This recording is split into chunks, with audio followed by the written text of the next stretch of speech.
Приветствую вас в этом видео. Сегодня мы поговорим о том, как в Facebook рекламе создавать пользовательские аудитории и также похожие аудитории. Нужно создавать именно для того, чтобы они были максимально приближены к нашей целевой аудитории. То есть если у нас уже есть какие-то действия с нашей рекламой, с сайтом, со страницей Facebook, с нашим мероприятием или с аккаунтом Instagram, то мы, конечно же, можем эти аудитории брать и использовать для наших рекламных кампаний, потому что эти люди, мы можем на них, во-первых, сделать ретаргетинг, то есть показать еще раз рекламу, если они уже что-то там видели или как-то взаимодействовали с нами, то есть это уже будет какая-то еще большая узнаваемость. И, во-вторых, мы можем таким образом делать еще, искать похожую аудиторию. У Facebook есть такая система, которая позволяет подбирать похожих людей на тех, которые уже как-то с нами взаимодействовали. А для того, чтобы создать свою новую аудиторию, мы переходим в раздел «Аудитории». Значит, это вот здесь вот есть такой вот раздел в Ads Manager «Аудитории». Мы переходим сюда, и здесь, соответственно, мы можем делать все настройки. Если у вас уже до этого были созданы аудитории, они здесь будут уже присутствовать. И для того, чтобы создать новую, мы нажимаем на кнопочку «Создать новую», и здесь мы можем создать несколько видов аудиторий. Сохраненная аудитория — это аудитория, которую мы настраиваем вручную стандартно в Ads Manager, задаем там возраст, интересы и другие параметры, и просто ее сохраняем, да, чтобы потом нам по 10 раз не настраивать одно и то же. Это стандартная такая функция. И вот две функции, про которые я хотел сегодня рассказать. Это пользовательская аудитория. Это те люди, которые уже, вот, как я говорил, проявили интерес к компании и продукту, и как-то предвзаимодействовали с вашим ресурсом. Ну и второй вариант — это уже та аудитория, которая похожая на ту предыдущую пользовательскую аудиторию. Итак, для начала мы создаем пользовательскую аудиторию. Выбираем. Здесь нам предлагают указать источники нашей аудитории. То есть, во-первых, это у нас может быть сайт. Если у нас на сайте установлен пиксель Facebook, то он может собирать эту аудиторию. Потом, если у нас есть приложение, соответственно, мы тоже можем в приложении собирать аудиторию. Если у нас есть магазин, каталог, который мы настраивали, тоже при взаимодействии с каталогом можно собирать аудиторию.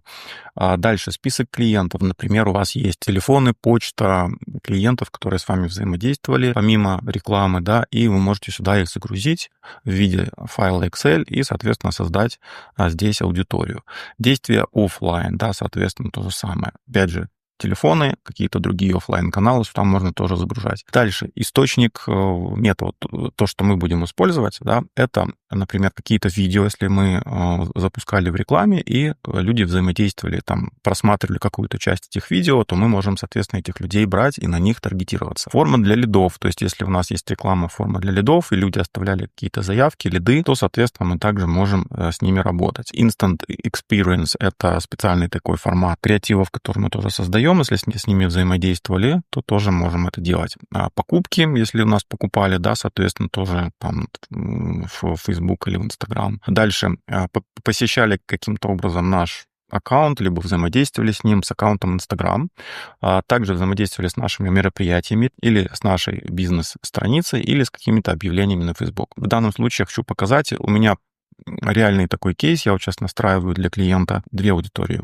У моего клиента, значит, были регистрации по форме генерации лидов на определенное событие, там на мероприятие настраивали, и также само мероприятие, да, потому что там тоже продвигалось, и там были люди, которые так или иначе заинтересовывались этим мероприятием. Вот на эти две категории аудитории я сейчас хочу показать дальше рекламу, продолжить, да, вот на этих людей и на похожих на них. Значит, что мы делаем? Мы выбираем форма генерации лидов, первый вариант, нажимаем «Далее», и здесь нам, значит, открывается событие, да, значит, любой человек, который открыл форму по умолчанию, потом аккаунты, которые открыли, но не отправили форму, и аккаунты, которые открыли и еще отправили форму. Вот мне нужно вот эти, которые отправили форму, вот это, наверное, самые мои целевые люди.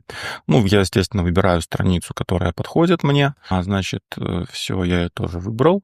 И, значит, какая форма генерации лидов, да, соответственно, тоже выбираю соответствующую форму. Вот она активна, и та форма активна, и вторая форма активна, да, и дата ее создания тут пишет. И выбираю эту форму. Все. После этого, значит, я выбираю за какое количество дней собирать, да, вот эту аудиторию. Число дней, в течение которых, значит, аудитория будет оставаться после взаимодействия с нашим контентом. Значит, и в течение 90 дней из этой аудитории эти люди будут удалены.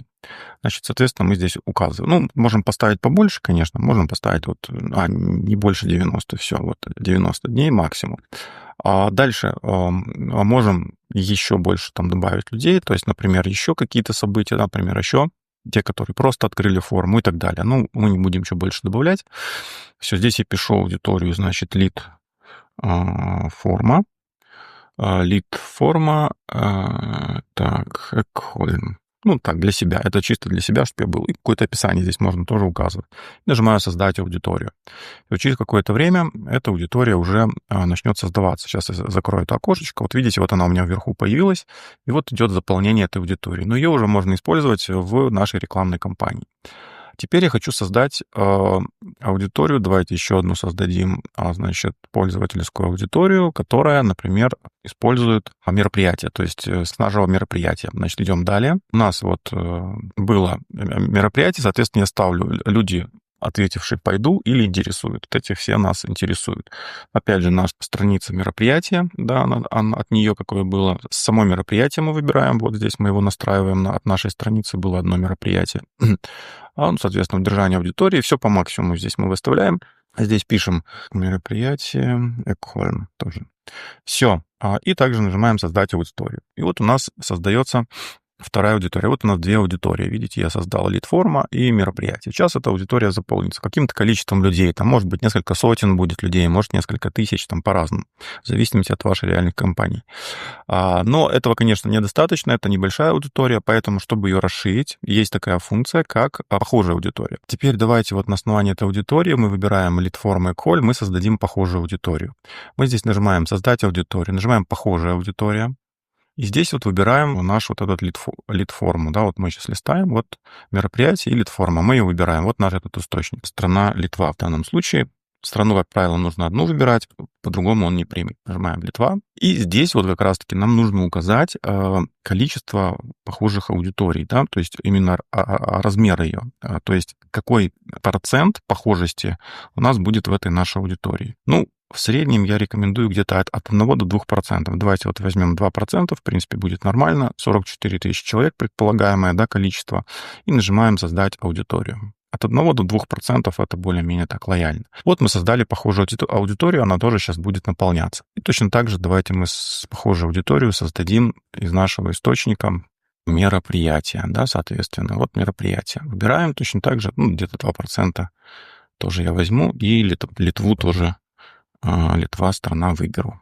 Все, тоже порядка там 44 тысяч. Нажимаем «Создать».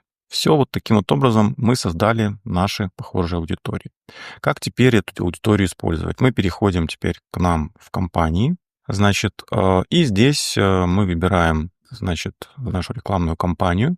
Мы переходим в группу объявлений, и здесь, значит, мы в разделе «Аудитории», поиск существующих аудиторий, мы как раз-таки выбираем похожие аудитории, вот выбираем наши две похожие аудитории. Лид-форма и мероприятие. Вот таким вот образом мы выбрали нашу похожую аудиторию. Соответственно, ее тут определили примерно, да, примерный показатель прогнозируемый, пока его тут он не определился, но тем не менее вот эти две аудитории, то есть на них теперь будут показываться наши рекламы, то есть на похожую аудиторию, на наши мероприятия. Вот таким вот образом у нас настраивается вообще похожая аудитория, или сюда мы также можем, кстати, добавить, чтобы еще показать еще раз тем людям, которые у нас были еще на мероприятии. Да, соответственно, мы можем здесь также выбрать просто пользовательская аудитория, да, взять. То есть именно мероприятие тоже выбрать, лид-форма. Вот таким вот образом. Все. Вот мы выбрали лид-форма Экхольм, мероприятие Экхольм и похожее на мероприятие, и похожее на лид-форму. Все. Вот эти 4 аудитории, которые мы создали, мы их все сюда добавили. И теперь мы можем уже на эту аудиторию спокойно запускать рекламу и тестировать. На этом у меня все. Если вы нашли для себя какую-то пользу, напишите в комментариях, поставьте лайк и помогите показать это видео как можно большему количеству людей. До встречи в новых уроках.